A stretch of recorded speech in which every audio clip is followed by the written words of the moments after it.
7ஆம் அதிகாரம் 6ஆம் வசனத்தில் படிக்கும் பொழுது தசமபாகம் சொல்லியிருக்கு. 7ஆம் அதிகாரம் 6ஆம் வசனத்தில் தசமபாகம் என்று சொல்லியிருக்கிறார். அப்ப தசமபாகம் என்பது விசுவாசத்தினுடைய கிரியை. பிதாவை பற்றிய அறிவு, குமாரனை பற்றிய அறிவு, பரிசுத்த ஆவியானவரை பற்றிய அறிவு. பிதாவை பற்றிய அறிவு, குமாரனை பற்றிய அறிவு, பரிசுத்த ஆவியானவர் ஒரு முக்கோணம். ஸ்பேஸ், அதாவது டைம், ஸ்பேஸ், மேட்டர். அது மாதிரி கடவுள் என்றால் பிதா, குமாரன், பரிசுத்தாய். மனுஷன் என்றால் ஆவி, ஆத்மா, சரீரம். எல்லாம் மூன்று மூன்று மூன்று மூன்று தான். ஞானஸ்நானம் எடுக்கும் பொழுது எப்படி தான்? இயேசுவின் நாமத்தில் இல்லை, அங்கேயும் 3 வரணும். ஸ்பேஸ் மட்டும் வேலை செய்யாது, மேட்டர் மட்டும் வேலை செய்யாது, டைம் மட்டும் வச்சு வேற ஒன்றும் செய்ய முடியாது. பிதா, குமாரன், பரிசுத்தாவின் நாமத்தில் தான் ஞானஸ்நானம். கரங்களை வைத்து கர்த்தரை மகிமைப்படுத்துவோமா? அப்போ இது போல் நீங்கள் எல்லாம் பைபிள் நீங்கள் பார்த்தீங்கன்னா எல்லாம் 3 3 3 3 தான் இருக்கும். அதை 3 போய் 1 ஆக்கினா அவ்வளவுதான் அட்டர் ஃபெயிலியர். உலகத்தை நீங்கள் இந்த 3லேருந்து 2 ஆக்கிட்டீங்கன்னா உலகமே இருக்காது, யூனிவர்ஸே குழப்பமாயிடும். அதே போல தான் நீங்கள் எல்லாத்தும் உபதேசம் அப்படிங்கும்போது இந்த சட்டத்துக்குள் இருக்கணும். எந்த சட்டம்? முக்கோணம் என்கிற சட்டத்துக்குள்ள இருக்க வேண்டும். கரங்களை வைத்து கர்த்தரை மகிமைப்படுத்துவோமா? அல்லேலூயா. இப்போ தசமபாகத்தை பற்றி பார்த்து 7ஆம் அதிகாரத்தில் 6ஆம் வசனம் குறிப்பிட்டு வசனம் வாசிக்க நேரம் இல்லை, இங்கே போட்டிருக்கு பாருங்க. அப்போ தசமபாகம் அப்படிங்கிறது பழைய ஏற்பாட்டில் உள்ளது, புதிய ஏற்பாட்டில் உள்ள ஒரு சொல்லலை அப்படின்னு சொல்லாது. அது நியாயப்பிரமாணத்துக்கு உட்பட்டது, இந்த காலத்தில் கிடையாது அப்படின்னு சொல்வது வந்து உண்மை கிடையாது. விளக்குதா? அப்போ புதிய ஏற்பாட்டில் எபிரேய நிருபக்காரன் சொல்லுகிறான் என்றால், அன்றைக்கு வந்து மெல்கிசேதேக்கை பற்றி சொல்ற, மெல்கிசேதேக்கு நியாயப்பிரமாணத்துக்கு உட்பட்டதான ஆசாரியன் அல்ல. இப்போ அவனுக்கு எப்படி தசமபாகம் கொடுக்கப்பட்டதோ, யாருக்கு? மெல்கிசேதேக்கு ஆபிரகாம் என்ன செய்தான்? எத்தனை பேர் கவனிக்கிறீங்க? மெல்கிசேதேக்கு ஆபிரகாம் என்ன செய்தான்? தசமபாகம் கொடுத்தான் எல்லாவற்றிலும். அப்படின்னா புதிய ஏற்பாட்டில் இயேசு கிறிஸ்து மோசே போல ஆரோனுக்கு ஒப்பான பிரதான ஆசாரியர் கிடையாது. ஆரோன் வரிசையில் வந்த பிரதான ஆசாரியர் இயேசு அல்ல. எத்தனை விளங்குறீங்க? இயேசு கிறிஸ்து ஆரோனுடைய வரிசையில் வந்த பிரதான ஆசாரியர். இதை தான் எபிரேய நிருபக்காரன் அங்கே ரொம்ப கிளின்னு கிழிச்சிருப்பார். ஜோத்திரம் அதை விளக்குறது அவ்வளோ பாடுபட்டிருப்பார். அப்படி சொல்லிட்டு சொல்லுவாரு, இயேசு அவர் மெல்கிசேதேக்கின் வரிசையில் வந்தவர். கரங்களை வைத்து கர்த்தரை மகிமைப்படுத்துவோமா? அவர் மெல்கிசேதேக்கு ஆபிரகாம் தசமபாகம் கொடுத்தான் என்றால், இப்போ அந்த முறைமையின்படி இயேசு கிறிஸ்து வம்ச வரிசையில் இன்றைக்கு இருக்கிறதான, அதாவது ஆசாரியர்கள் தசமபாகத்தை பெற்றுக்கொள்ள தகுதி உள்ளவர்கள். புதிய ஏற்பாட்டில் அன்றைக்கு ஆபிரகாம் விசுவாசத்தின் தகப்பன், அவர் தசமபாகம் பெற்றுக்கொண்டார், கொடுத்தார் என்றால், அவருடைய பிள்ளைகள், விசுவாச சந்ததியில் வருகிறவருடைய பிள்ளைகள் நாமும் அந்த கிரியையை உடையவர்களாய் இருக்க வேண்டும். கையில் வைத்து கர்த்தரை மகிமைப்படுத்துவோமா? இப்போ தசமபாகம் கொடுக்கணுமா கொடுக்க வேண்டாமா? இப்போ நிறைய கள்ள போதகர்கள் கொடுக்க வேண்டாம்னு போதிப்பாங்க. கொடுக்க வேண்டாம், பொருளாசைக்காரர் என்பதுக்கு அது அடையாளம். ரைட். இன்னொன்று சொல்லி இன்னும் பாருங்க, இன்னொன்று 10ஆம் அதிகாரம் 25ஆம் வசனம் 10:25 அங்கே என்ன சொல்ல, சபை கூடி வருதலை சிலர் விட்டு விடுகிறது போல. சபை கூடி வருதலை சிலர் விட்டு விடுகிறது. அப்ப சபை கூடி வருதல் கவனிக்கிறீங்களா? சபை கூடி வருது இஸ் ஆக்ட், இஸ் அக்னாலஜ்மெண்ட். நம்ம இயேசு பிதா, குமாரன், பரிசுத்த ஆவி அல்லனா இயேசு கிறிஸ்து அவர் தேவகுமாரன், அவர் இரட்சகர், அவர் மூலமாய் பாவத்தில் விடுதலை உண்டு என்று அறிந்து கொண்டு அறிக்கை செய்யும் பொழுது, அதை அறிந்து கொண்ட அத்தனை பேரும், அவரை விசுவாசிக்கிற விசுவாசத்தில் இருக்கிற அத்தனை பேரும் செய்ய வேண்டிய கிரியைகளிலே அடுத்த கிரியை என்னன்னா சபை கூடி வருதல். அப்போ சபை கூடி வருதலை விட்டுவிட கூடாது. பார்த்து சொல்லுங்களா, சபை கூடி வருதை விட்டு விடாதுங்க. ஆமாம், ஒருவேளை தூங்கிட்டு இருந்தாங்கன்னா தட்டி சொல்லுங்க. யாரும் தூங்கலை, அது ஒரு சந்தோஷம். அப்படி இருந்தால் கொஞ்சம் அதுக்காக இதை சொல்கிறேன். அப்போ கிரியை. நாணயத்தில் ரெண்டு பக்கம் உண்டு. ஒரு பக்கம் அறிவு, இன்னொன்று பக்கம் என்ன? கிரியை. இன்னும் பாருங்க, 6ஆம் அதிகாரம் 10ஆம் வசனத்தில் வாசித்தீங்கன்னா 6, 10, 23, 24, 25 அதில் அதை பார்த்துட்டு இப்போ 6:10 படிச்சிங்கன்னா அங்கே அதை போட்டு பாருங்க. 6:10 போட்டிங்கன்னா அங்கே உங்கள் கிரியையும் நீங்கள் பரிசுத்தவான்களுக்கு ஊழியம் செய்ததினாலும் செய்து வருகிறதுனாலும் தமது நாமத்திற்காக காண்பித்த அன்புள்ள பிரயாசத்தையும் மறந்து விடுகிறதுக்கு தேவன் அநீதி உள்ளவர் அல்லவே. இப்போ ஊழியம் செய்யணும். என்ன செய்யணும்? பரிசுத்தவான்களுக்கு ஊழியம் செய்யணும்னா சபையில் பாஸ்டருக்கு வந்து கை கால் பிடிச்சு விடணும், இல்லை கை கால் கழுவி விடணும், அது அல்ல. அதுவும் என்ன செய்யலாம்? இப்போ வந்து தண்ணி எடுத்து வச்சது ஊழியம்தான். புரியுதா? இப்போ இதை எடுத்து இங்கே வச்சது ஒரு ஊழியம். கேமரா பிடிக்கிறது ஊழியம், சேர போடுறது ஊழியம். இதெல்லாம் பரிசுத்தவான்களுக்கு செய்கிற ஊழியம். சபையில் பரிசுத்தவான் என்பது பாஸ்டர்ஸ்கள், சபையை நடத்துகிறவர்கள், சபையின் தலைவர்கள், ஊழியக்காரங்க. ஊழியக்காரர்களை பரிசுத்தவான்கள் என்று கர்த்தர் சொல்ற அப்போஸ்தலர்கள், தீர்க்கதரிசிகள், அப்புறம் சுவிசேஷகர், மேய்ப்பர், போதகர்கள், இவள் எல்லாருக்கும் பேர் என்ன? பரிசுத்தவான்கள். கரங்களை வைத்து கர்த்தரை மகிமைப்படுத்துவோமா? இவங்களுக்கு ஊழியம் செய்யணும். சொல்ற புரியுதா?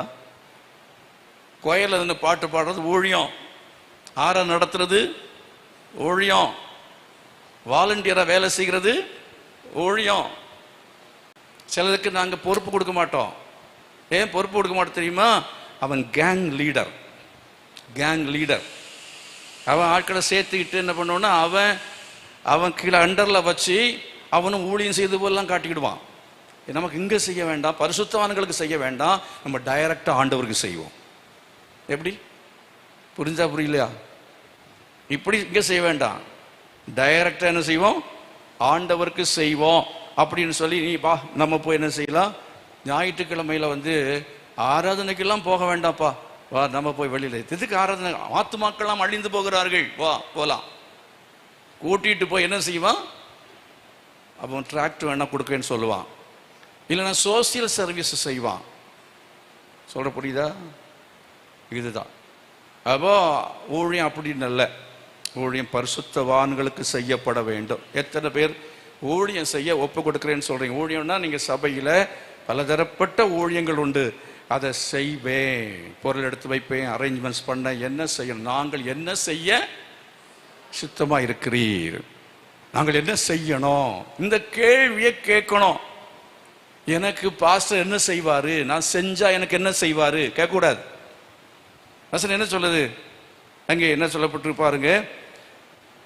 உங்கள் கிரியையும் நீங்கள் பரிசுத்த ஊழியம் செய்கிறதுனாலும் செய்து வருகிறதுனாலும் தமது நாமத்திற்காக காண்பித்த அன்புள்ள பிரயாசத்தையும் மறந்து விடுகிறதற்கு அவர் அநீதி உள்ளவர் அல்லவே. அர்த்தம் என்னது? இப்போ ஏதோ கொஞ்சம் ஆண்டவருக்கு வேலை செஞ்சா ஏதோ ஒரு ஊழியம் செய்தா, பாட்டு பாடுனா, இல்லை கோயிலில் ஆராதனை நடத்தினா, கீபோர்டு போட்டா, ஏதாவது ஒரு ஊழியத்தை செஞ்சாலும் அதை மறந்து விடுகிறதுக்கு அவர் அநீதி உள்ளவர் அல்லவே அல்ல. அப்படி உள்ள நல்ல மாப்பிள்ளை தருவார், நல்ல பொண்ணை தருவார்.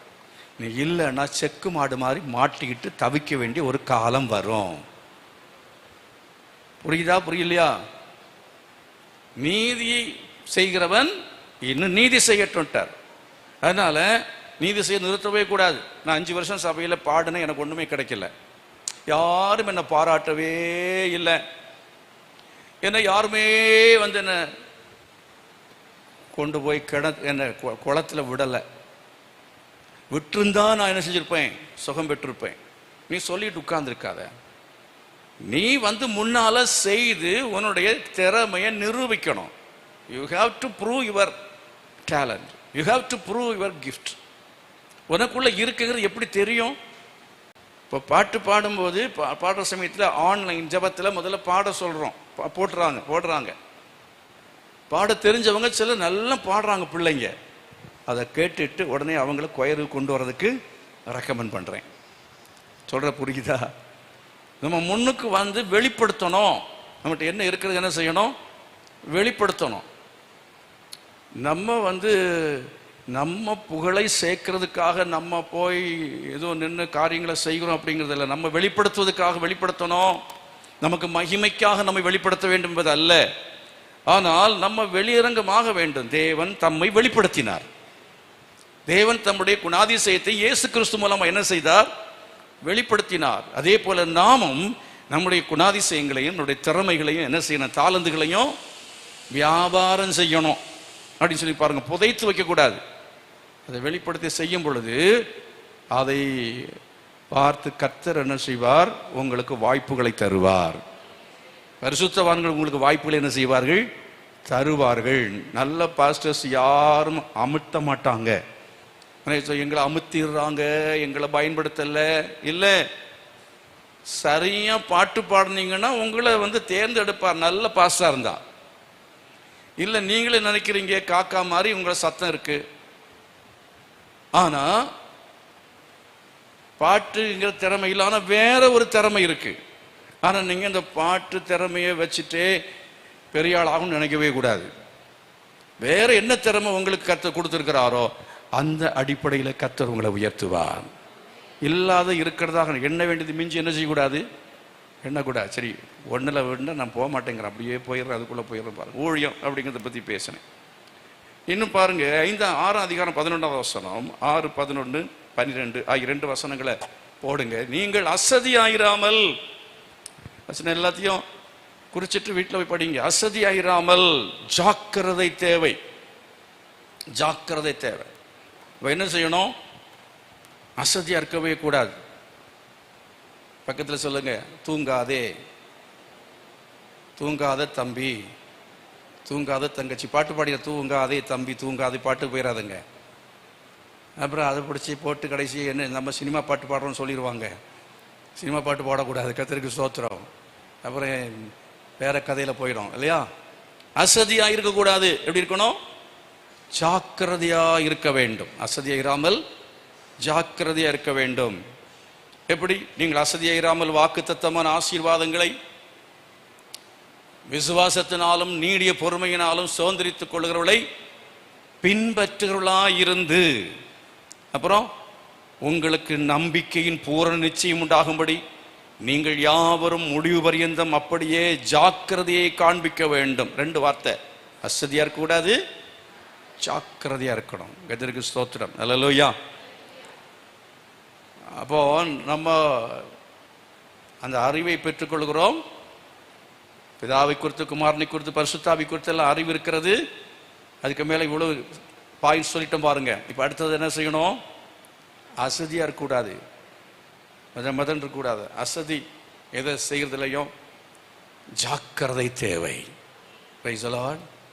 அல்லேலூயா. அப்ப ஜாக்கிரதை இல்லை அப்படின்னு சொன்னா விசுவாசத்தை நம்ம காத்துக்கொள்ள முடியாது, விசுவாசத்தை நிலைநிற்க முடியாது. அப்ப ஜாக்கிரதையா இருக்கணும். எவனை விழுங்கலாமோ என்று பிசாசானவன் வகை தேடி சுற்றி திரிகிறான். நீங்க எப்படி இருக்கணும்? ஜாக்கிரதையா இருக்கணும். யோசேப்பு அப்படி ஜாக்கிரதையா இருந்தனால தான் அவன் தப்பிக்கொண்டான். பரிசுத்தத்தை காத்துக்கொள்ள ஜாக்கிரதையா இருக்கணும். உங்க திறமைகளை பயன்படுத்த கிடைக்கிற வாய்ப்புகளை பயன்படுத்துவதற்கு ஜாக்கிரதையா இருக்கணும். அசதியா இருக்கக்கூடாது. ஊழியம் செய்கிற ஊழியத்தில் ஜாக்கிரதையா இருக்கணும். ரோமர் 12 கீழே படிக்கும் பொழுது இதெல்லாம் ஜாக்கிரதையா இருக்க வேண்டும். முதலாளியானவன் ஜாக்கிரதையா இருக்கணும். முதலாளியானவன் ரொம்ப ஜாக்கிரதையா இல்லைன்னா அப்புறம் எல்லாத்தையும் இழந்துட்டு தெருவுக்கு வந்துடுவான். சொன்ன எத்தனை பேர் புரிஞ்சுது? முதலாளி ஆயிட்டீங்க, கம்பெனி வளர்ந்துச்சு, சர்ச்சு ஒரு பெரிய சர்ச்சா மாறின ஏற்பாடு. பாஸ்டர் ரொம்ப ஜாக்கிரதையா இருக்கணும். யாரை ஸ்டேஜில் ஏற்றுறது, யாரை ஏற்றக்கூடாது அப்படின்னு ரொம்ப ஜாக்கிரதையா இருக்கணும். எங்கே என்ன எப்படிலாம் சுற்றிக்கிட்டு இருக்கிறான், எவன் பிரிச்சுட்டு போகலான் இருக்கிறான் அப்படின்னு சிஐடிலாம் வச்சு பார்த்துக்கிட்டே இருக்கணும். கர்த்தருக்கு ஸ்தோத்திரம். விஜிலன்ஸ் எல்லாம் இருக்கணும். இங்கேருந்து தகவல் வரதெல்லாம் சேகரிக்கணும். ஒரு ஆள் கொஞ்சம் சரியில்லை, பாஸ்டர் கொஞ்சம் கவனிங்க அப்படின்னு வரும். புரியுதா? சிலரெல்லாம் அப்புறம் டிஸ்மிஸ் பண்ணுவோம். சில பிடிங்கி எறிய வேண்டியது வரும், டைம் கொடுப்போம்.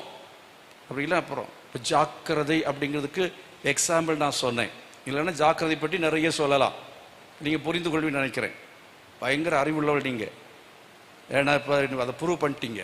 நான் ஜஸ்ட் ஒன்று சொன்னால் போதும், அப்புறம் 9 யோசிப்பீங்க நீங்கள் பாசிட்டிவாக. கத்திரிக்கு சோத்திரம், நெகட்டிவாக இல்லை. ஜாக்கிரதை விளங்குதா? கற்பை காத்துக்கொள்ள எப்படி இருக்கணும்? ஜாக்கிரதையாக இருக்கணும். திருமண காலம் வரும் பொழுது ஜாக்கிரதையாக இருக்கணும். நீங்கள் ஒரு பையனை சூஸ் பண்ண, ஒரு பொண்ணை சூஸ் பண்ண ரொம்ப ஜாக்கிரதையாக இருக்கணும். ராமின்னு சொல்லுங்களா? ஐ லவ் யூன்னு சொன்னோன்னா பின்னால் ஓடிடக்கூடாது. எத்தனை பேருக்கு ஆமைன்னு சொல்கிறீங்க? வராது இல்லை, சொல்லிட்டு இருக்கும்போது அப்புறம் எப்படி வரும்? I love you. விசுவாசத்தை இழந்து போய்வீங்க. விசுவாசமாகிய கப்பலை சேதப்படுத்தினார்கள். இமனையும் அலெக்சாண்டரும் அப்படி செய்ததுனால அவங்களை சாத்தானிடத்தில் ஒப்பு கொடுக்குறேன்ட்டார். யாரு? அப்போஸ்தலனாகிய பவுல். அப்படின்னா அப்படிப்பட்டவர்களை நாங்களும் சாத்தானுக்கு ஒப்பு கொடுக்க அதிகாரம் உண்டு. யாரெல்லாம் மறுபடியும் காரியங்களை நீங்க செய்யறீங்களோ, காதல் பண்ணி ஓடி போறது, இந்த மாதிரிப்பட்ட காரியங்களை பண்ணீங்கன்னா சாத்தானுக்கு ஒப்பு கொடுத்துருவோம். நாங்கள் வாயில சொல்லாட்டாலும் ஆட்டோமேட்டிக்காக அது நடந்துடும். உங்கள் வாழ்க்கை முழுச நரகமாகிடும். நல்லா புரிஞ்சுக்கிங்க. அதனால ஜாக்கிரதையாக இருக்கணும். சபையில் ஐக்கியத்தை காத்துக்கொள்ளுக்கு ஜாக்கிரதையாக இருக்கணும். நிறைய பேசிக்கிட்டு போகலாம். இன்னொன்று பாருங்க, 9ஆம் அதிகாரம் 28ஆம் வசனம், 9:28. கிறிஸ்துவும் அநேகருடைய பாவங்களை சுமந்து தீர்க்கும்படிக்கு ஒரே தரம் பலியிடப்பட்டு தமக்காக காத்து கொண்டிருக்கிறவர்களுக்கு ரட்சிப்பை அருளும்படி 2ஆம் தரம் பாவம் இல்லாமல் தரிசனம் ஆவார். இது எதை பற்றி சொல்லியிருக்கு? செகண்ட் கம்மிங், இயேசு கிறிஸ்துவின் வருகையை பற்றி சொல்லியிருக்கு. அப்போ இப்போ என்ன செய்யணும்? உங்கள் கிரியையில் எத்தனை கிரியை நான் சொன்னேன்? எத்தனை சொன்னேன்? 3, 4, 5, 6, 8, 9 சொல்லிட்டேன் இல்லையா? அதோட முடிச்சிடாதங்க. அப்படியே போட்டுட்டு நீங்கள் அப்புறம் என்ன செய்ய? கிரியை இல்லை வளருங்கள். கர்த்தருக்கு ஸ்தோத்திரம். அப்போ இதில் என்னென்ன கடைசியாக ஒரு கிரியை உண்டு. என்ன தெரியுமா? எக்ஸ்பெக்டேஷன், எதிர்பார்த்தல். நம்முடைய எதிர்பார்ப்பில் இந்த பெரிய எதிர்பார்ப்பு என்ன அப்படின்னு கேட்டீங்கன்னா, இயேசு எப்போ வருவா? எல்லாம் சத்தமாக சொல்லுங்க. வாலிப பிள்ளைங்கள பேர் எல்லாருமே சொல்லலாம். இயேசு எல்லாருக்காக தானே வரணும். இயேசு எப்போது வருவார் அப்படிங்கிற எதிர்பார்ப்போடு காத்திருக்குதல். Price the Lord. ஹல்லேலூயா. வருகை பற்றியதான செய்தியை படிக்கணும், வருகை பற்றிய பாட்டுக்களை பாடணும். அந்தி கிறிஸ்துவின் ஆவிகள் இப்பொழுதே கிரியை செய்கிறது எழுதப்பட்டிருக்கு பாருங்க.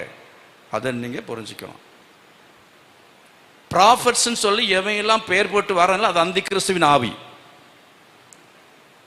ஒருபோதும் எரேமியா தீர்க்கதரிசின்னு தன்னை சொல்லலை. எசேக்கியா எங்கே சொல்லியிருக்கிறான்னா தீர்க்கதரிசின்னு சொல்லவே இல்லை. நம்ம தான் தீர்க்கதரிசி புரிஞ்சுக்கிட்டோம், அவ்வளோதான். விளங்குச்சா? ஆகவே நான் தீர்க்கதரிசி, நான் அப்போஸ்தலன், நான் பிஷப்பு, நான் டாக்டர், நான் ரைட் ரெவரண்ட் அப்படி எவன் எல்லாம் அதிகமாக பீத்துறானோ அதெல்லாம் கள்ள போதகர்கள்.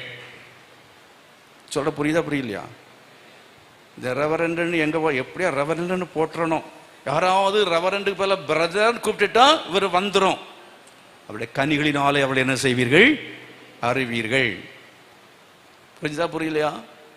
இப்போ கீழே இருக்க எல்லாருக்குமே என்னைக்கிடா நம்ம ரெவரண்டா மாறுறது? எப்போ ரெவரண்டா மாறுறது? நீங்கள் ரெவரண்டா எல்லாம் மாற வேண்டாம். நீங்கள் தேவனுடைய பிள்ளையாகவே இருங்கள். கர்த்தருக்கு ஸ்தோத்திரம். அல்லேலூயா. தேவனுடைய பிள்ளை அப்படிங்கிறத நான் ஒரு காரியம் 2, 3 வார்த்தை சொன்னேன். என்னன்னு சொன்னேன்? கிறிஸ்தவன் என்கிற பெயர் கூட இப்போ அசிங்கமான பெயர். இயேசுவின் சாட்சிகள். Price the Lord. எத்தனை பேர் சொல்லுங்க, நான் இயேசுவின் சாட்சி? கை வைத்து சொல்லுங்க, நான் இயேசுவின் சாட்சி. அப்போ இயேசுவின் சாட்சிகள். ஆனால் இயேசுவின் நீங்கள் யாருங்க? நீ இந்துவா, கிறிஸ்டியனா? இல்லைங்க, நான் என்னது? ஜீசஸ் விட்னஸ், யெகோவா விட்னஸ் அவன் சொல்றான் இல்லையா? நம்ம என்ன விட்னஸ்? ஜீசஸ் விட்னஸ், இயேசுவின் சாட்சிகள். கையில செத்து கத்திரமா இப்படி ஆண்டவர்கள் இயேசுவின் சாட்சியை வச்சதுக்காய் ஸ்தோத்திரம். ஆகவே வருகை எதிர்பார்க்கணும், வருகை எதிர்பார்க்கணும். இப்போ இது எல்லாமே எது அப்படின்னா, இயேசு கிறிஸ்து பிரதான ஆசாரியர் என்று விசுவாசிக்க வேண்டும். அப்பொழுது உங்களுக்கு பாவத்திலிருந்து விடுதலை உண்டு. அந்த அனுபவத்தை பெற்றுக்கொள்ள, அந்த விசுவாசத்தின் பலனாகிய பாவத்தின் விடுதலை. நல்லா கவனிக்கணும். ரெண்டு பக்கத்தில் காயின்ல தேவனை பற்றி அறிவு, இன்னொன்று அந்த அறிவின் அடிப்படையில் நம்ம செய்கிற கிரியைகள். இந்த ரெண்டையும் நாம் உடையவர்களாக இருக்க வேண்டும் என்று சொன்னேன். அவரை அறிகிற அறிவு, அந்த விசுவாசத்தினால் நாம் பெறுகிற நன்மைகள். அது வேதத்தில் நிறைய இடங்களை படிக்கிறோம். அதில் இங்கே நான் பார்த்தது பாவத்திலிருந்து விடுதலை என்பது பிரதானமாக இன்றை குறிப்பிட்டிருக்கிறேன். எபிரேயர் நிருபக்காரர் அங்கே சொல்லும் பொழுது, பாவத்திலிருந்து விடுதலை பெறுவது விசுவாசத்தினாலே உங்களுக்கு எனக்கு முதல்ல ரட்சிப்பு சொன்னேன், ரெண்டாவது பாவத்திலிருந்து விடுதலை. கரங்களை வைத்து கர்த்தரை மகிமைப்படுத்துங்க. அல்லேலூயா. இதை நல்லா எழுதிட்டு வந்தீங்கன்னா உங்களுக்கு நான் சொன்னது உங்களுக்கு நல்லாவே புரியும். திரும்ப நீங்கள் பார்க்கலாம். அடுத்தது, இப்போ நான் முதல்ல சொன்னது என்னன்னா, தேவகுமார் என்று விசுவாசிக்க வேண்டும். ரெண்டாவது, இயேசு பிரதான ஆசாரியர் என்பது மகா பிரதான ஆசாரியர் விசுவாசிக்க வேண்டும்னு சொன்னேன். அதாவது எபிரேயர் 1-2 அதிகாரங்கள், அடுத்தது 3-10 அதிகாரங்கள். அதுக்கு பிறகு நீங்க எபிரேயர் 11ஆம் அதிகாரத்தை எடுத்தீங்கன்னா அதுல ஏகப்பட்டது சொல்லியிருக்கு. அதுக்கப்புறம் ஏகப்பட்டதை சொல்லியிருக்கிறார். எப்படின்னா, எழுதிட்டே இருக்கும்போது கை வலி எடுத்துச்சு யாக்கியோனுக்கு. ஆக மழை எழுதி முடிச்சிட்டார் போல. இப்போ டைம் ஆகி போச்சு, மீதி எல்லாம் பாயிண்ட்ஸை மட்டும் சொல்கிறேன், குறிச்சிக்கிங்க அப்படிங்கிற மாதிரி கடைசியில் ஜஸ்ட் ஹெட்டிங்ஸை மாத்திரம் கொடுத்துட்டு போயிட்டார். அப்புறம் நம்ம டெவலப் பண்ணிக்க வேண்டியதான். அப்படி தான் அவர் 11ஆம் அதிகாரத்தில் சொல்லியிருக்கிறது. எபிரேயர் 11:2 பாருங்க. என்னன்னா, இயேசு வார்த்தையானவர் என்று விசுவாசிக்க வேண்டும். இயேசு வார்த்தையானவர் என்று விசுவாசிக்க வேண்டும். ஆதியிலே வார்த்தை இருந்தது, அந்த வார்த்தை தேவனிடத்தில் இருந்தது, அந்த வார்த்தை தேவனாயிருந்தது. அது எல்லாத்தையும் பற்றி நீங்க அந்த வார்த்தையை பற்றி இயேசு வார்த்தையானவர் என்று படிக்கணும்னா நீங்க யோவான் சுவிசேஷத்தை 1ஆம் அதிகாரத்தை என்ன செய்யுங்க, நல்லா படிங்க. அப்புறம் நீங்க பைபிள் முழுசுமே பழைய ஏற்பாட்டிலே தூதனானவர் என்று சொல்லப்பட்டிருப்பதெல்லாம் ஒரு வார்த்தையானவர் என்பது இன்னொரு வார்த்தை தூதனானவர். அப்புறம் அந்த வார்த்தை மாம்சமாகி, அப்போ அது ரொம்ப ஆழமானது. அது நான் ஒரு நாள் ஞாயிற்றுக்கிழமை பேசும்போது சொன்னேன், ஆதியிலே வார்த்தை இருந்தது என்பது ஆதியிலே அப்படின்னா இயேசு கிறிஸ்து ஆதியில வந்தவரா இல்லை பாதியில வந்தவரா? அப்படி ஆதியிலே அவர் இருந்தார்ல. ஆதியிலே வாக்குத்தத்தம் இருந்தது, வாக்குத்தத்தமாகிய வார்த்தை இருந்தது. அது அங்கே வரணும். கரங்களை வைத்து கர்த்தரை மகிமைப்படுத்துமா? அல்லேலூயா. இப்போ சீக்கிரமாக அடுத்தது சொல்லிடுறேன். எபிரேயர் 11:4. எபிரேயர் 11:4 பாருங்க. அங்க என்ன சொல்லி, விசுவாசத்தினால் ஆபேல் காயினுடைய பலியிலும் மேன்மையான பலியை தேவனுக்கு செலுத்தினான், அதனாலே அவன் நீதிமான் என்று சாட்சி பெற்றான். ஆபேல் காயினுடைய பலியிலும் மேன்மையான பலியை செலுத்தினான். அவன் எதை விசுவாசித்தான்? பலி செலுத்தினான்னா என்ன விசுவாசித்தான்? இயேசு கிறிஸ்து பாவ பரிகார பலி என்று விசுவாசித்தான். ஆமென் சொல்லுங்க. இயேசு கிறிஸ்து பாவ பரிகார பலி. எபிரேய நிருபத்தில் சொல்லப்பட்டிருக்கிற காரியத்தில் 2வது குறிப்பு. அதுக்கு மேல 2 சொல்லிட்டேன் இல்லையா ஆல்ரெடி. இப்ப எபிரேய நிருபத்தில் 11ஆம் அதிகாரத்தில் சொல்லி இருக்கிற குறிப்பில் 2வது குறிப்பு பார்த்தீங்கன்னா, இயேசு பாவ பரிகார பலி. டோட்டலா பார்த்தீங்கன்னா 4வது குறிப்பு, இயேசு கிறிஸ்து பரிகார பலி என்கிறது என்ன செய்யணும்? விசுவாசிக்கணும். அடுத்தது 11:6. 5வது பார்த்தீங்கன்னா 11:6 வாசித்து பாருங்க. விசுவாசம் இல்லாமல் தேவனுக்கு பிரியமாயிருப்பது கூடாத காரியம், ஏனென்றால் தேவனிடத்தில் செய்ததை வாசிக்கலாம். நீங்களே வாசிங்க, சத்தமா வாசிங்க. பலன் அளிக்கிறவர் என்றும் விசுவாசிக்க வேண்டும். இப்ப சொல்லுங்க பார்க்கலாம், இதுக்கு என்ன தலைப்பு? இயேசு ஜெபத்திற்கு பலன் அளிக்கிறவர். சத்தமா எல்லாரும் சொல்லுங்க, இயேசு ஜெபத்திற்கு. அப்ப இயேசு கிறிஸ்துவிடத்துல நம்ம ஜெபிக்கணும், எப்படி ஜெபிக்கணும், என்ன ஜெபிக்கணும் அப்படின்னு நிறைய அதை பத்தியே தியானிக்கணும். இதை அப்படி ஜஸ்ட் அப்படி விட்டுட்டு நீங்கள் குறிப்பு வச்சுட்டு போகக்கூடாது. இதில் வந்து நிறைய நீங்கள் ஒரு என்ன செய்யணும், டாக்டரேட் வாங்கணும். கர்த்தருக்கு ஸ்தோத்திரம். ஆகவே ஒவ்வொன்றிலையும் டாக்டரேட் வாங்கலாம். ஏசு ஜெபத்திற்கு பதில் அளிக்க. அப்போ எப்படி ஜெபிக்கணும் என்ன, அதை பற்றி நிறைய பிரசங்கம் நம்ம ஞாயிற்றுக்கிழமை கேட்போம் இல்லையா, அதெல்லாம் குறிப்பிடுது. அடுத்தது 6வது எபிரேயர் 11:7. எபிரேயர் 11:7. விசுவாசனால் நோவா தற்காலத்திலே காணாதவளை குறித்து தேவ எச்சரிப்பெற்று பயபக்தி உள்ளவனாகி தன் குடும்பத்தை ரட்சிப்பதற்கு பேழை உண்டு பண்ணினான்.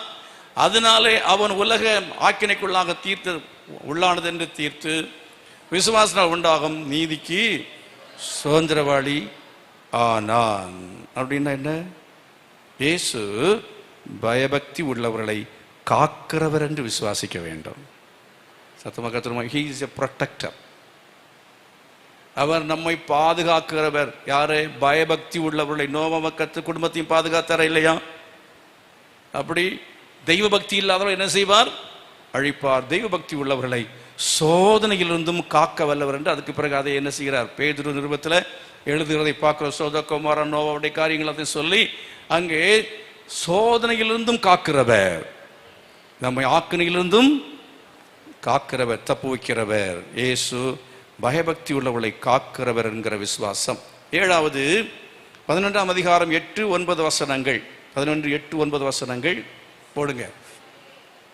விசுவாசத்தினாலே ஆபிரகாம் தான் சுதந்திரமாக பெறப்போகிற இடத்திற்கு போகும்படி அழைக்கப்பட்ட பொழுது கீழ்ப்படிந்து தான் போகும் இடம் இன்னதென்று அறியாமல் புறப்பட்டு போனான் அப்படின்னு சொல்லி அடுத்த வசனம். விசுவாசம் 9ஆம் வசனம். விசுவாசத்தினாலே அவன் வாக்குத்தத்தம் பண்ணப்பட்ட தேசத்திலே பரதேசியை போல சஞ்சரித்து அந்த வாக்குத்தத்தத்துக்கு உடன் சுதந்திரராகிய ஈசாக்கோடும் யாக்கோபோடும் கூடாரங்களிலே குடியிருந்தான்.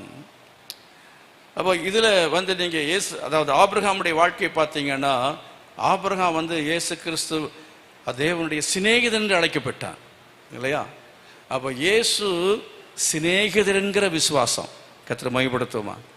இயேசு சிநேகிதர் என்கிற விசுவாசம். Jesus is my friend. What a friend we have in Jesus. பாட்டு பாடுறாங்க பார்த்தீங்களா?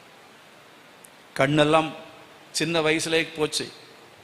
அந்த நிலைமையிலையும் எல்லா நிலைமையிலையும் தேவனோடுள்ள உறவை கட்டி காத்த ஃபேனி கிராஸ்பி என்கிற அந்த அம்மையார் சின்ன வயசுல வந்து ஆஸ்பத்திரியில் ஒரு கண் டாக்டர் பண்ண தப்பு, 2 கண்ணும் போயிடுச்சு. அந்த அம்மா கிறிஸ்துவுக்குள் விசுவாசத்தில் இருந்தாங்க. அவங்க கர்த்தரோடு இயேசுவோடு உள்ள உறவில் சிநேகிதியாக இருந்ததுனால தான் இந்த பாட்டை பாடின. What a friend we have in Jesus. 8000 பாட்டுகள் பாடியிருக்கிறாங்க, ஆங்கில பாட்டுகள். அதுதான் இன்னைக்கு உலகத்தில் புகழ்பெற்ற கிறிஸ்தவ பாடல்கள். கரங்களை வைத்து கர்த்தரை மகிமைப்படுத்துவோமா? பிளஸ்ட் அசூரன்ஸ், இந்த பாட்டெல்லாம் அவங்க ஏற்றின பாட்டுகள் தான். ஆகவே இயேசுவோடு தேவனோடுள்ள உறவில் எந்த சூழ்நிலையிலையும் அதில் உறுதியாய் நின்ற ஒரு மனுஷன் உண்டு என்றால் விசுவாசத்தின் தகப்பனாகிய ஆபிரகாம். கர்த்தரை மகிமைப்படுத்துவோமா? அல்லேலூயா. இப்போ அதுக்கு என்ன செய்யணும் அப்படிங்கிறதுல 2 காரியம் சொல்லியிருக்கோம். ஒன்று என்னன்னா, he did the God's will. தேவனுடைய சித்தத்தை அவன் விட்டு விலகாமல் தெய்வ சித்தத்தையே செய்தான். பக்கத்தில் உள்ளவங்க பார்த்து சொல்லுங்க, தெய்வ சித்தம் செய்யுங்க, தெய்வ சித்தத்தையே செய்யுங்க. அது எதா இருந்தாலும் அவர்கிட்ட கேட்காம எது நான் செய்ய மாட்டேன். அவர் கேட்காம அங்கே எங்க போக மாட்டேன். அவர் போக சொன்னா போவேன், குதிக்க சொன்னா குதிப்பேன், கிணத்துல குதிக்க சொன்னாலும் குதிப்பேன். அதனால தான் என்ன செஞ்சான்? மகனை கொண்டு போய் பலி செலுத்தினான். It's very very difficult to do the will of God. தேவனுடைய சித்தத்தை செய்வது என்பது தேவனோடுள்ள உறவில் நாம் நல்லா வளர்த்து அதை ரசித்து அதுன்னு சந்தோஷத்தை அனுபவிக்கவில்லை என்றால் நம்ம என்ன செய்ய? தேவ சித்தம் செய்யவே முடியாது. தேவ சித்தத்தை விலகிட்டீங்கன்னா அவர் நம்ம விட்டு விலகிடுவார்.